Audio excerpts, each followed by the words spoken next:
Good afternoon. Just wanted to do a quick video for a review for the Rheem Performance Platinum 50-gallon electric water heater.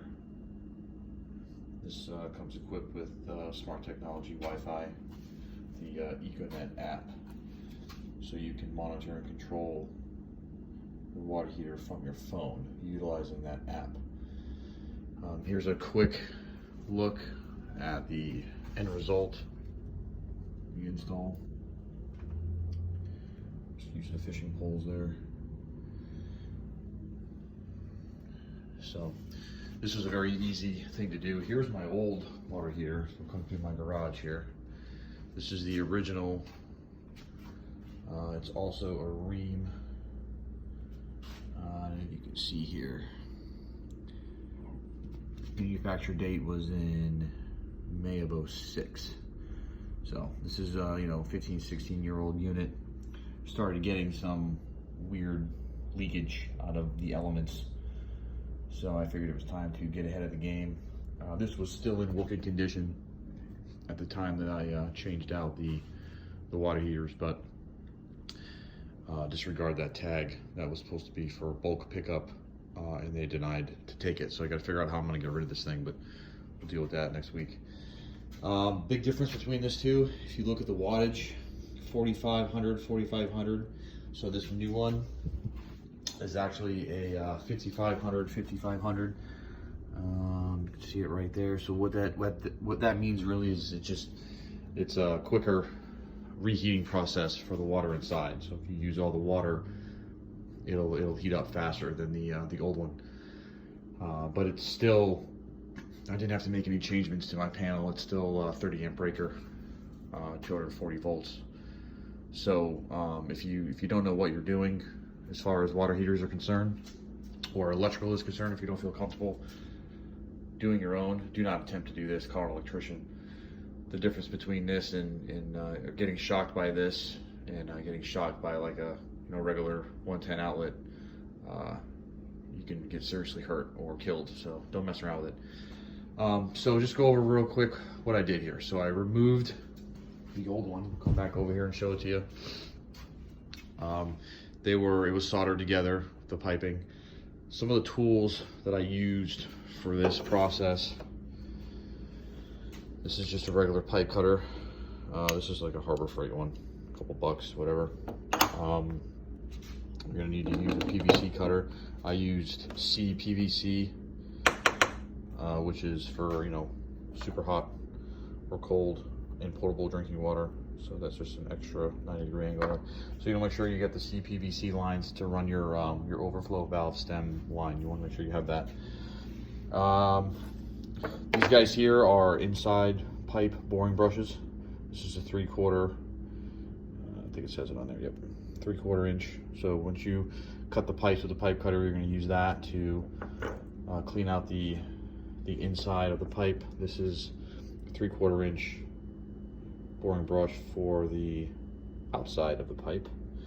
Then I also use some of this stuff by OD. It's a 120 grit abrasive cloth. I just took a little piece and cleaned up the edges of the pipe. This is made by Sharkbite, and there's the 3/4 inch depth gauge. So once your pipes are cut, you just kind of stick that over the pipe and then make a mark with a black Sharpie, and then I'll tell you how deep the Sharkbite needs to be on. And I'll explain those shark bites here in a quick. Shark bites here. Also, pipe dope or thread sealant. You're going to need some of that. Teflon tape, plumber's wrench, and you'll need a flathead and a Phillips head and those basic things. Oh, most importantly, voltage meter. If you don't have one, get one. Okay, first step of the process, shut your breaker off. Number one, shut the breaker off. Okay. Then second thing I did was I turned off the water at this valve here. This is the inbound line, so this is actually the water from the house. This is cold water coming in. Shut that off. I went and I turned on a hot water faucet. I actually just used my utility sink, which is just inside this door here. So I turned that on. That drained any pressure in the hot water line. Then I hooked up a garden hose to the old spigot, which will be over here. Hooked up a garden hose, drained it out. There's so much sediment built up in here that I can only get about a quarter of this tank empty. That's why it's still sitting on a hand truck and it's super heavy. So I could not get this thing completely drained. Once I got it as much as I could get, or as much water I could get out of it, I went ahead and pulled it off this little slab, corner slab I have, little water heater stand or whatever. It was a little tricky. Getting the new one on, obviously before I took the old one off, pipe cutters here, pipe cut there. I bored out the inside and the outside, cleaned them up really nice. I used the CPVC piping here. This is an adapter, 3/4 inch metal versus 3/4 inch slip. So the piping, the 3/4 inch piping just slips right into this once you Teflon tape the male portion of this adapter, put some pipe dope on it, pull or tighten it down super tight inside the overflow valve, and then I just made some measurements, 90-degree angle down, 90-degree angle there. I'll run some more piping out to the end of the floor here. I actually did that before I put this even in place, so it would be easier to get back in here and get behind this. I thought it would just make it easier. As far as the shark bite fittings, what you want to do, these come in 12-inch, 15-inch, 18-inch, and 24-inch. So I bought 2 of each, so I didn't have to keep going back and forth to Home Depot. These are the 24-inch. This is a very short distance from here to here. And the 12, the 15, and the 18, it just kinked too much. And you don't want to have a kink in these lines. So the 24-inch actually worked out pretty good. I was able to kind of coil it back behind itself and then connect it. And you can see the shark bites. You just push these. This is where the depth gauge was on both of them. You just push these super tight. Once the ends of the pipes are cleaned up, you just push these in, and then you pull back on them a little bit, and they're set. And these connections are self-explanatory. Same thing, Teflon, thread sealant, and then I tighten this down by hand, and then squeeze it around with a plumber's wrench. Now, SharkBite says you don't need to do that because there's like a rubber O-ring up inside this fitting here, which is probably true and probably fine, but over the next 10 or 15 years, if this lasts that long, I got a funny feeling it's gonna fail, and then I'm gonna be left with a leaking connection. So I just did a little extra here, and I put some Teflon tape and some sealant. So that's it.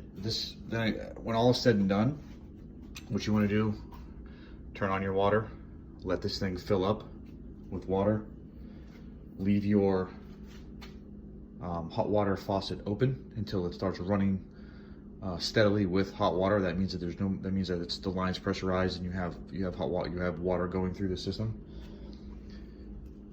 Then and only then do you hook the electrical up. This has to be full of water before you hook your electrical back up. Otherwise, you're going to dry fire your elements, and then the warranty will not cover it. So make sure you do that. Fill up the entire tank with water, and then make your connections.